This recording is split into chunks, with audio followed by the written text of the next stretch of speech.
रफ़ी साहब एक फ़कीर से प्रोत्साहित हुए थे। उनका रुझान संगीत की तरफ एक फ़कीर के कारण गया था। यह किस्सा आपको पता है। 1944 में रफ़ी साहब नौशाद साहब से मिले थे। ये भी आपको पता है। पहला ब्रेक नौशाद साहब ने दिया था। मगर रफ़ी साहब और नौशाद साहब की जो पहली मुलाकात थी उसमें एक ख़त ने अहम रोल निभाया था, जिसके बारे में आज मैं आपको बताऊंगा। नमस्कार, मैं महेश कोहली बॉलीवुड संगीत के सफ़र से। दोस्तों, रफ़ी साहब का जन्म होता है 1924 में कोटला सुल्तान सिंह जगह पर, जो पंजाब में है। 1935 में रफ़ी साहब का जो परिवार था वो शिफ्ट हो जाता है लाहौर में। 1941 वो साल था जब रफ़ी साहब पहली बार स्टेज पर परफॉर्म करते हैं। ऐसी परफॉर्मेंस दी रफ़ी साहब ने, सब आकर्षित हो गए थे रफ़ी साहब की तरफ। यहाँ से संगीत की तरफ उनका और गहरा लगाव हुआ और यहीं से उन्होंने सोचा कि संगीत की तालीम लेनी चाहिए। उस्ताद अब्दुल वाहिद खान जैसे उस्तादों से उन्होंने संगीत को सीखा, समझा। 1944 रफ़ी साहब के लिए लक्की ईयर साबित हुआ।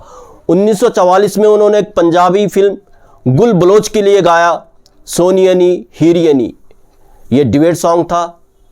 और 1944 में लाहौर रेडियो स्टेशन से उनको इनविटेशन आता है गाने के लिए।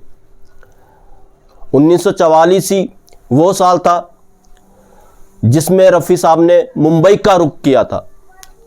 मगर दोस्तों, मुंबई जाने से पहले रफ़ी साहब कहीं और भी गए थे।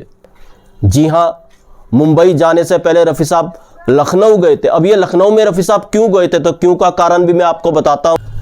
क्योंकि लखनऊ में नौशाद साहब का घर था।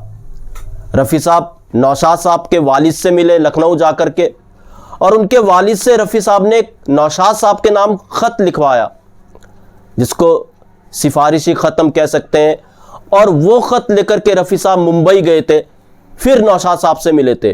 और जब नौशाद साहब से उनकी पहली मुलाकात हुई तो ख़त रफ़ी साहब ने नौशाद साहब को दिया। नौशाद साहब ने अपने वालिद का ख़त पढ़ा। तो उस समय नौशाद साहब एक कोरस रिकॉर्ड कर रहे थे, पहले आप मूवी का, हिंदुस्तान के हैं हम।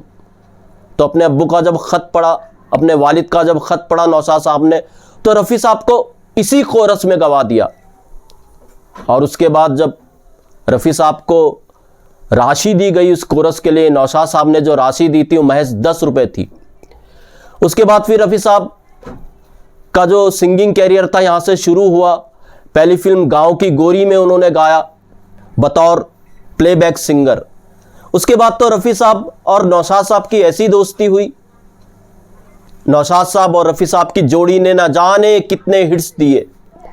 ऐसे ऐसे अमर गाने नौशाद साहब और रफ़ी साहब की जोड़ी ने दिए कि जो हमारी रूह को सुकून देते हैं। मगर दोस्तों, फिर मैं कहूँगा कि नौशाद साहब और रफ़ी साहब की जो पहली मुलाकात थी उसमें एक ख़त ने अहम रोल निभाया था, जो नौशाद साहब के वालिद का था। और उसी ख़त के कारण रफ़ी साहब को नौशाद साहब ने एक मौका दिया था कोरस में। तो दोस्तों, ये था ख़त वाला किस्सा। बहुत लोगों को पता भी हो, शायद बहुतों को पता भी ना हो। मैंने सोचा आपसे ये किस्सा शेयर करता चलूँ। तो फिर मिलूँ किसी और वीडियो में किसी और किस्से के साथ। महेश कोहली को दीजिएगा इजाज़त। Good bye, good luck and take care.